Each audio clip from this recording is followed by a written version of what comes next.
Oh yeah, so there's Flash. This is one of the last videos I'm recording for the day, and I'm blinding myself because there's a light right in front of me. But this is basically going to be about how you don't know all the great things that are just in your backyard, in your neighborhood. We often travel because we want new and exciting things and experiencing something that we don't normally experience. Yet, there's all these little hidden gems that I find while I'm traveling, where I'm like, wow, like this is what makes it worth it.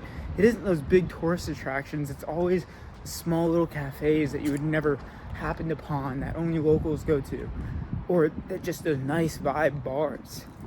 And we don't realize that those places exist right where you are. No matter where you are, basically, there are tourists coming to your area for some reason. And especially when I lived in New York, I wouldn't go and see all the touristy things because I was like, oh, they're always going to be there, or oh, that's what the tourists do. But like, I always loved the little hidden gems that I found in New York, all those little tiny speakeasies and everything.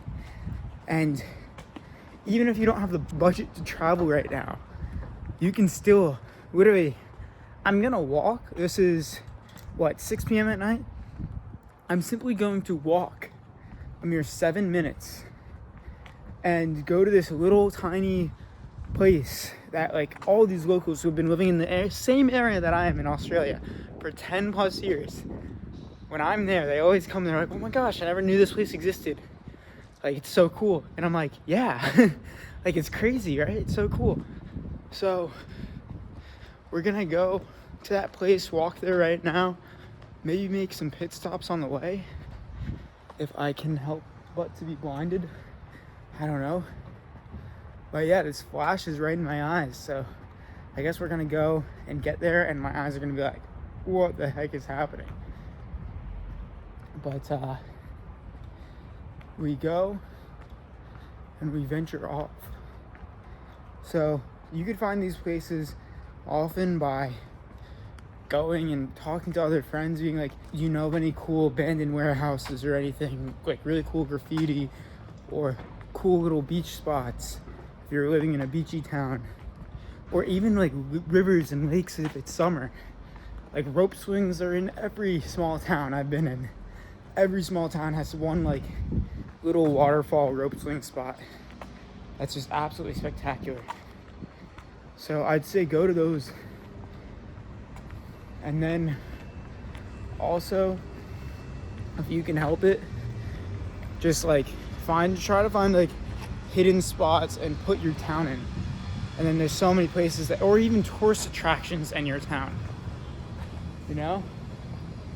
That's gonna be spectacular. Oh my gosh, dude. All right, so we keep on trudging. Had to cut for a minute, but yeah, like literally put into Google. Google knows everything. Or even take a drive or a walk in an area that you haven't checked out before. That's one thing I always love to do. One thing that I have particularly for Sydney is in my house. There's been plenty of people that have lived in my house.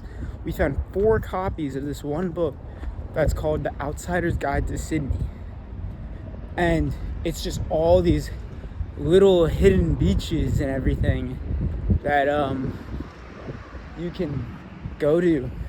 And we found this most amazing rock pool because one of my friends, she was like, hey, like let's go to this like little tiny beach next to Manly Beach, which is one of the big beaches here. It's basically Bondi and Manly are the 2 biggest beaches, but then there's a small one that if you park at Manly and then walk over, has all these little hidden spots, cool little like cliff viewpoints, and it was just so amazing to see. Even now, like as I said, I'm going to a place that it's this cool vibey area that nobody knows about in my area of Crow's Nest. And yeah, you don't even need to drive. Let's say if you don't have a car, I could go down that alleyway down there and find something new that I wouldn't. I'd meet a cat or something, you know? But yeah, there's just so many options when you like really let your feet be able to wander. Rolf Potts, one of my favorite travel authors, endorses this idea called flaneuring, where you basically walk around an area without any plan.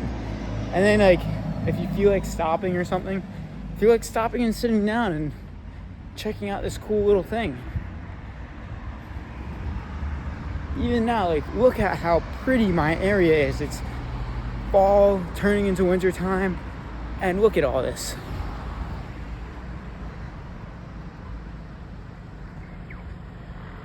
The trees are lit up. It's great. So now I flip the camera around so that I can see my face. Oh, let me catch this light. Oh, I missed it. But yeah. Or this music store that I'm standing in front of now. Like, I've been in it, but many other people around this area have no reason to go into it. That's what the thing is. You need to not have a reason to go somewhere. And then that's where you'll find all the cool stuff that you would never known about. You don't necessarily have to become a regular anywhere. You just have to find the places that you wouldn't normally go to and go to them. So we walk around, and I'm almost to the place that I want to show y'all. So now I'd like to show you this really cool little cocktail bar that I go to right in the heart of Crow's Nest. People never know it exists, but it's called Hendrix.